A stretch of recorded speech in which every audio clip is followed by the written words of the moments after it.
राधे राधे भक्तजनों, आज आप सुनेंगे श्री कृष्णा भगवान और सत्यभामा की कहानी। श्री कृष्णा भगवान द्वारिका में रानी सत्यभामा के साथ सिंहासन पर विराजमान थी। निकट ही गरुड़ और सुदर्शन चक्र भी बैठे हुए थे। तीनों के चेहरा पर दिव्या तेज झलक रहा था। बातों ही बातों में रानी सत्यभामा ने श्री कृष्णा से पूछा कि हे प्रभु, आपने त्रेता युग में राम के रूप में अवतार लिया था। सीता आपकी पत्नी थी, क्या वो मुझसे भी ज़्यादा सुंदर थी?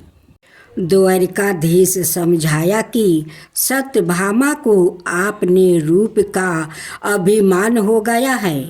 तभी गरुड़ ने कहा कि भगवान, क्या दुनिया में मुझसे भी ज़्यादा तेज गति से कोई उड़ सकता है?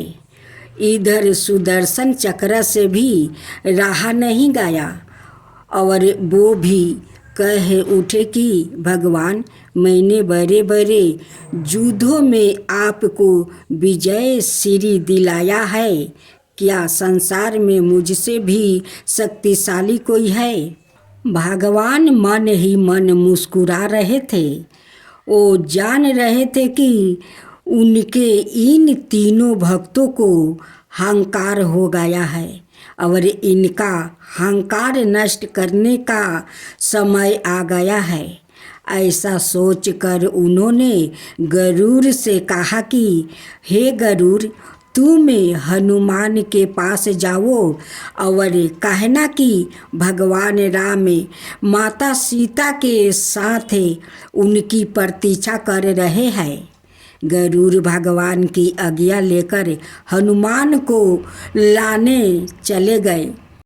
उधर श्री कृष्णा ने सत्यभामा से कहा कि देवी, आप सीता के रूप में तैयार हो जाए। और सवाए द्वारिकाधीश ने राम का रूप धारण कर लिया। मधुसूदन ने सुदर्शन चक्र को आज्ञा देते हुए कहा कि तुम महल के प्रवेश द्वार पर पहरा दो और ध्यान रहे कि मेरी आज्ञा के बिना महल में कोई प्रवेश ना करे। भगवान की आज्ञा पाकर चक्र महल के प्रवेश द्वार पर तैनात हो गया। गरुड़ ने हनुमान के पास पहुंचकर कहा कि हे वानर श्रेष्ठ, भगवान राम माता सीता के साथ द्वारिका में आपसे मिलने के लिए प्रतीक्षा कर रहे हैं।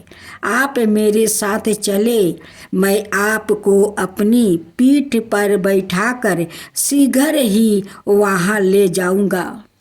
हनुमान ने विनय पूर्वक गरुड़ से कहा, आप चलिए, मैं आता हूँ।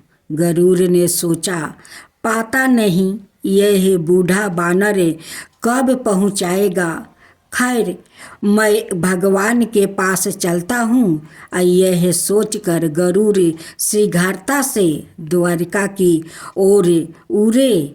पर यह क्या है? महल में पहुंचकर गरुड़ देखते हैं कि हनुमान तो उनसे पहले ही महल में प्रभु के सामने बैठा है।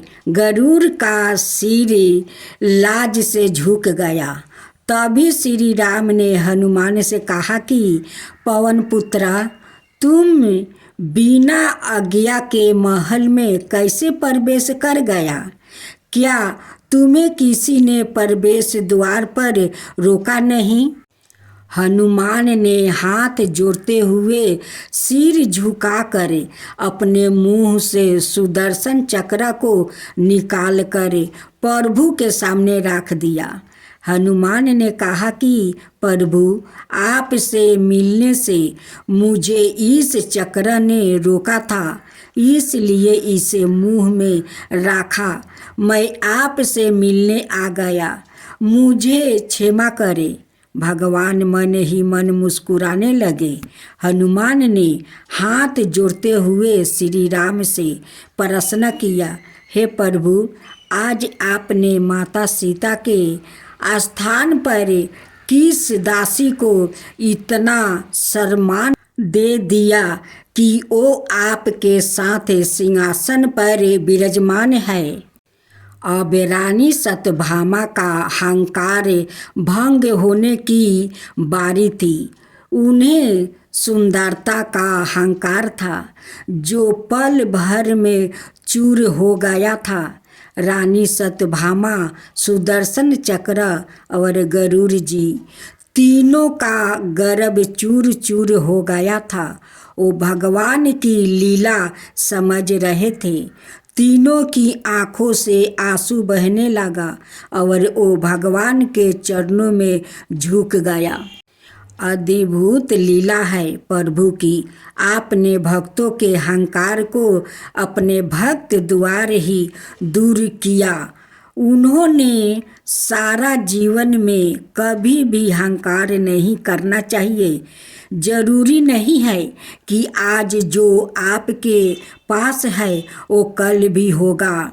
आपने अंदर जरा सा भी अगर अहंकार आने लगे तो सवाए ठाकुर जी हमसे दूर हो जाते हैं।